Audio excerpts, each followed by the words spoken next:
Kurt's first trial was with a club called Leganés, a club that is currently situated in the second B division in Spain.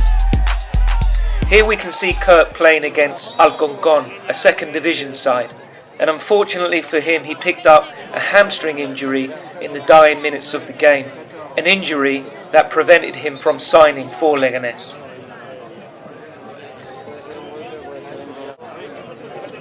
Unfortunately for Kurt, after the injury, we were back to square one. But the good news was, as Kurt had played so well in that game, several clubs had expressed an interest in him. And so after a couple of weeks of recuperation and physio, Kurt was ready for his next venture and his new club. Kurt came off to a standing ovation, and at the end of the game was given man of the match, not just by the management and staff, but by the fans. It was a sad way to see Kurt leave the ground, but as they say, it's not how you start, it's how you finish.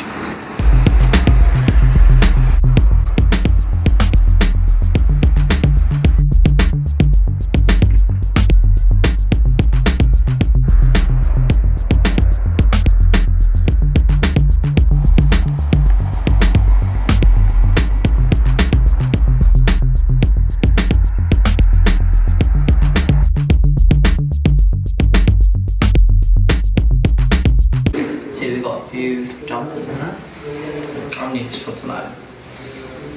Sleeping clothes.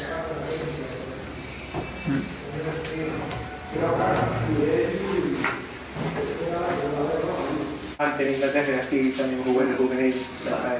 ¿O está aquí en España juvenil? Con Cádiz. ¿Dónde? ¿Con Cádiz? Sí, en el 8. What's this? Hombre, lo bueno es que el paso este de... Algunas veces me mandan los clubes en Inglaterra para ver los chicos españoles, a ver quién es, a ver cómo se dice, ojeador, sí, yo creo a él, estaba apuntado con el Aston Villa, en Manchester, es muy bueno el chico. Sí, pues ese chaval jugaba con Torres.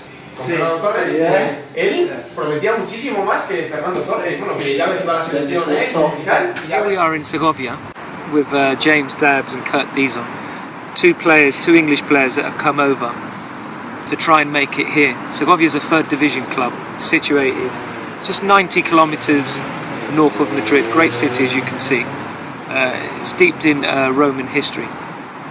Anyway, James, you've got a game on Sunday for Segovia's first team, and you were playing. Can you tell us a little bit about your playing career in England? How you started, where you came from, and who you played for? Well, when I was younger, I started playing with my dad just in the park. He was a goalkeeper, so we used to just do shooting basically every Sunday. We go to the park, and we'd do sort of 2 hours, and I'd have sort of an hour and a half shooting at him, passing, shooting, and then we'd always switch up when I was a kid. So then I'd go and goal, and he'd take shots at me. So when I was younger, I was actually a goalkeeper and an outfield player. I was both until I was about 11. And my playing career in England, it started off quite late because I was always at a very academic school. I was always captain of my school team, and I played a bit of Sunday league and stuff, but it was never able to be that serious because I was always at a very academic school, didn't really have friends that played football until I was about sort of 16 when I joined my first decent team for under 16s for a team called Hampstead FC. And we ended up winning the Harrow League Cup that year. We played some good teams, Reading Academy, Nottingham Forest Academy. So that was when I first started taking football properly seriously. What position were you playing for them? I was central midfield always, and that came from being the best player by a long way for my school teams and for my teams when I was younger. I basically played every position for these teams. So I became naturally a central midfielder just so I could play any position. Basically, I'd play 5 positions in a game. I'd be the defender, I'd be the striker, I'd be on the right, the left, I'd do everything for my team. So naturally that just put me as a central midfielder. Then the year after I finished with Hampstead, I actually left my school, which was quite a brave decision, to join the old Barnet Academy, which was okay, but it didn't quite go the way I wanted it to. So James, could you not pursue academia and football? I did pursue academia and football, but just not at my school. I just did it in my own time a little bit more. So I sort of played football, and then I pursued academia when I wasn't playing football, so I had to do it slightly on my own time, but not in a school environment where you're there from 8:30 till 4 and you can't do your own. Next move I made, I had a gap year just for football, and I spent the first 6 months of that in August of 2010. I was 18 and I went to Malta to play full-time football. So you went abroad? I went abroad straight away because there was no opportunity whatsoever in England for me to pursue full-time football. I emailed a CV which wasn't that strong. It only had Barnet on it to every conference club, but not one reply. If you don't have any sort of contact, I had literally nothing, so it was very difficult. What you're saying is, if you're at the ages of 16, 17, 18, if you're not really in a full-time environment developing, you've really got very little chance of making it. Yeah. So that's what you were trying to... The gap between non-league and pro is impossible in England because you train Tuesday and Thursday, play on a Saturday, if you're not training full-time, it's impossible. No, that's right, because the physical condition that you get of training every day, you can't maintain when you're playing part-time football. Yeah. And then the gap, you're saying, is too big, right? Yeah. Okay, so what happened after that? So I spent 6 months in Malta, and then I came back around Christmas time, and then I met you at Chesham United. Played a game for you. I was actually planning on going back. It was right at the beginning of January. I played a game for you. I was actually planning on going back to Malta to finish the season, but then we had a good chat that game, and you made me captain of your team, and I thought it was probably the best option was to stay about, because you seemed a lot different to most guys I've met in England who didn't actually know football, whereas you actually seem to know football a lot more and understand my game straight away. And I felt you could help me, and we started to do some full-time training at the gym, on the pitch, and then that summer you took me to Spain, to Albacete, and then did well there. So yeah, that was... Yeah, you did. The first time I took you to Spain was 2 years ago. Yeah, I was 19. You were only 19, and I felt, I wasn't sure whether you were ready totally, and it was a risk, but you did exceptionally well. You should have got signed by Albacete. You were unfortunate not to get a contract there, and then the club that you did sign for had some administration difficulties, so that was unfortunate. But you've done well. Look, you're here now in Segovia. This is a great city. You love it, don't you? I love it. It's the best place I've been to, probably. Everything about it. You're training full time. Every day. You're under a manager who's played 60. He's been 16 years pro here. I think he was Real Betis's assistant manager. You know the sporting director here, who's also a pro footballer. Yeah. You're settled in. I spoke to the manager yesterday, and he's well pleased in every way with your game. With your attitude, with your performance. Actually, yesterday he said you trained perfectly. He said, so I hope you're pleased with that. And so far. And you've played coming from the Molten Spartan League, which is a tough league. No matter how you look at it, it's a tough league. No easy game. No easy game. Technically, it's not great, but there's no easy games. But you jumped from that league last week. You played against Getafe. First team, yeah. Right. So can you tell us a little bit about that game?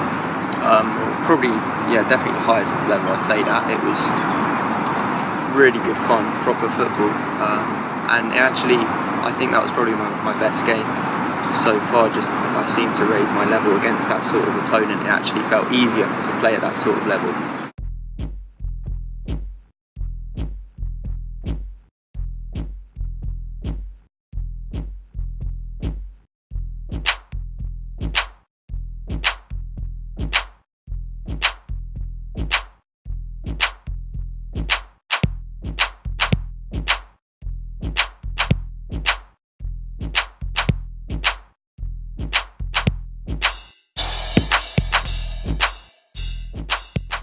It's funny how I really started. I mean, my dad, when I was really young, he tried to give me a basketball, and I'd always drop it on the floor and try and kick it. Yeah, because my dad played a lot of basketball as well as football, but so I'd always put it on the floor and kick it. And I think I was 11, and we was playing 11 aside, and I just felt that the pitch itself was too big for my age, and so I decided to go and make a team with my friend, and as well as a coach from QPR. His name was Mo, and we basically made a team and entered it into a Fulham league. It's called in Lily Rec, 5-a-side league, and I think it was from there where I started to develop technically as a player, because What, in obviously more concealed spaces? Because Right. I feel like one of the hard things in England, when you're young, you get pushed into an 11-a-side game way too early. I think it's not feasible for young kids to be running around. They've and changed match that now, pitch. though. Yeah, They've changed I that. know, but at my Yeah, time it was a bit hard. But Well, you're not that's that the old, thing. Kurt. You're 19 years of Of age. course not. But yeah, from then, when I was playing five-a-side, I think I developed my game a lot more. And then from then I got moved on to a team called Brunswick. Okay. And that's when I thought I started to get a knack for football, where I thought I could actually make something of myself in this game. And this is where my game was starting to come out. And so at Brunswick we entered a tournament called the London Youth Games.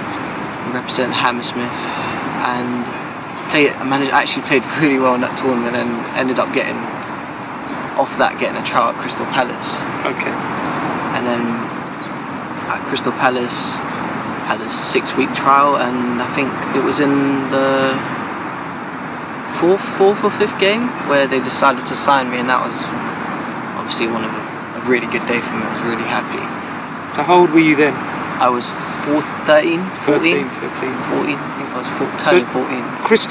Crystal Palace, as you know, Yeah, has, and for a while now, has had one of the best youth academies in the whole Yeah. of England. They've developed some great players. yeah, definitely. Recently, we've seen Zaha come out of the Palace Academy, Yeah. so they've had a huge success. So you're now in an academy with some of the best youngsters Yeah, in London. yeah. So how was that? I remember one thing the coach was saying was kind of like I was playing catch up.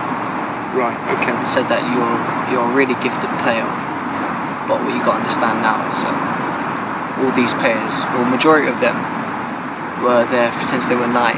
Right. Okay. So obviously getting full-time football from a young age, they were the immediate thought would be like, oh, you have to catch up to these guys. But my experience there was great. I was playing full-time football with good players, coaching. But when they said, sorry to interrupt you, but when they said catch up, you need Yeah. to. Did they break that down? Catch up physically, catch up technically, catch up tactically. Up physically, basically everything. But did they? No, did they break never. that- They did never explain actually that to you? explained it to me. They All just right. said that naturally these players will be a lot more drilled. But Right. I didn't feel out of place there. That was one thing I was happy with. Like I never felt like this was too much for me. I think my only problem then was I didn't have enough belief in myself, as in in the sense that I knew I could play here, but I kind of leveled myself with everyone else. I didn't think I was better or anything. I kind of just stayed on par, and that was probably my downfall at Crystal Palace. I didn't show my full potential, if anything.